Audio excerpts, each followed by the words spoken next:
ಇನ್ನು ಆ ಮಾರಾಟಕ್ಕಿರುವಂತಹ ಗಿಳಿ ಒಂದು ಲೈವ್ ಶೋ ಅಲ್ಲಿ ಕುತ್ಕೊಂಡು ಸೌಜನ್ಯ ಕೇಸ್ನ ಪ್ರಮುಖ ಸಾಕ್ಷಿ ರವಿ ಪೂಜಾರಿ ಗರ್ಭಕೋಶದಲ್ಲಿ ಕ್ಯಾನ್ಸರ್ ಆಗಿ ಸತ್ ಹೋಗಿದ್ದು ಅಂತ ಹೇಳ್ತಾರೆ. ಅಲ್ಲ ಗುರು, ಗಂಡಸರಿಗೆ ಗರ್ಭಕೋಶ ಆದ್ರೂ ಇರುತ್ತಾ?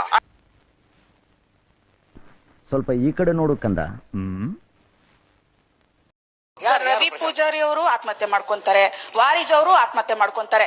ಒಟ್ನಲ್ಲಿ ಸೌಜನ್ಯ ಪ್ರಕರಣಕ್ಕೆ ಯಾರು ಇದ್ ಮಾಡ್ತಾರೆ ಅವರೆಲ್ಲ ಆತ್ಮಹತ್ಯೆ ಮಾಡ್ಕೊಂಡು ಅವರ ಸತ್ತು ಬಿಡ್ತಾರೆ. ರವಿ ಪೂಜಾರಿ ಆತ್ಮಹತ್ಯೆ ಮಾಡ್ಕೊಂಡಂತ ನಿಮ್ಗೆ ಯಾರು ಹೇಳಿದ್ರು? ನೀವೇ ಹೇಳಿದ್ರಲ್ಲ ಸರ್ ಇವಾಗ ಸ್ವಲ್ಪ ಹೊತ್ತು.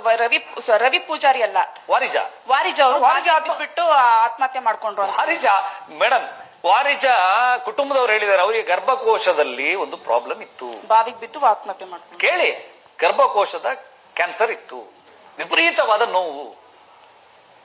ಅವರು ಪ್ರತಿದಿನ ಬೇರೆ ಏನೋ ಬಹಳ ಸಂಕಟ ಪಡ್ತಾ ಇದ್ರು.